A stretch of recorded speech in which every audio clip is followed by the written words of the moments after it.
پیارے بچوں، ایک دفعہ کا ذکر ہے کہ ایک بطخ تالاب کے کنارے رہتی تھی۔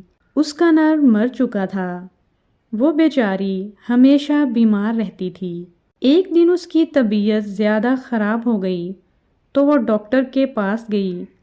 ڈاکٹر نے اسے بتایا کہ تمہاری بیماری ایسی ہے کہ تم جلد مر جاؤ گی۔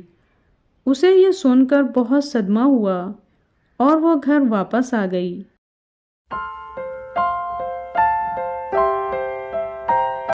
بطخ کا ایک بچہ تھا۔ وہ اپنے بچے کے بارے میں سوچنے لگی کہ میرے مرنے کے بعد میرے بچے کا کیا ہوگا، اسے کون سنبھالے گا۔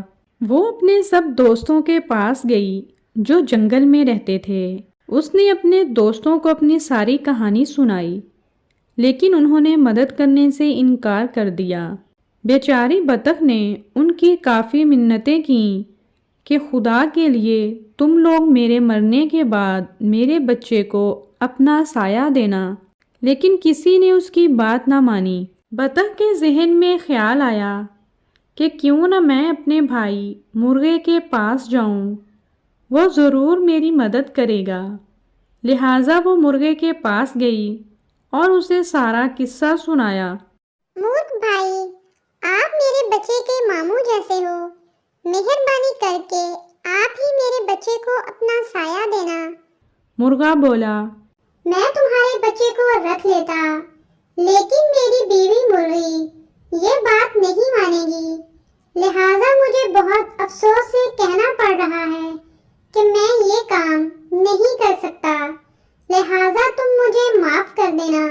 بطخ ادھر سے مایوس ہو کر اپنے گھر واپس آ گئی اور سوچنا شروع کر دیا کہ اب کیا کیا جائے۔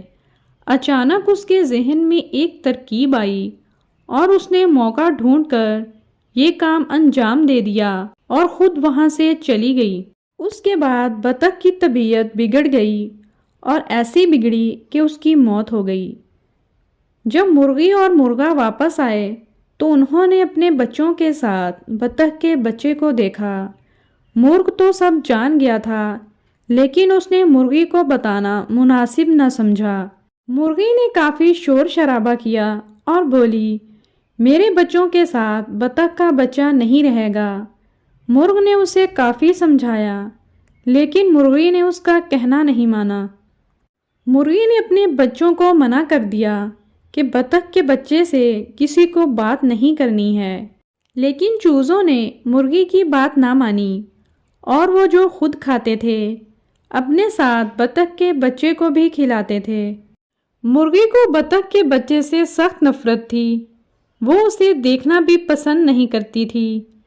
ایک دن مرغی کے ذہن میں ایک خیال آیا کہ ہم سب مل کر دریا کے کنارے سیر کو جائیں گے، ہم سب واپس آ جائیں گے اور بطخ کے بچے کو وہیں چھوڑ آئیں گے، اس طرح سے جان چھوٹ جائے گی۔ جب وہ دریا کے کنارے پہنچے تو ایک چوزا دریا میں ڈوبنے لگا۔ یہ دیکھ کر مرغی زور زور سے چیخنے چلانے لگی۔ چونکہ بطخ کے بچے کو تیرنا آتا تھا، لہٰذا اس نے فوراً دریا میں تیرنا شروع کر دیا اور اس چوزے کو نکال کر باہر لے آیا۔ مرغی نے جب یہ دیکھا تو اسے اپنے کیے پر کافی شرمندگی ہوئی اور اس نے بطخ کے بچے سے معافی مانگی اور اسے اپنا بیٹا بنا لیا۔ اس طرح وہ سب ہنسی خوشی رہنے لگے۔ پیارے بچوں، آپ سب نے دیکھا کیسے بطخ کے بچے نے مرغی کے بچے کو بچایا اور کیسے اس کا بھلا ہوا۔ اسی لیے تو کہتے ہیں کہ کر بھلا ہو بھلا۔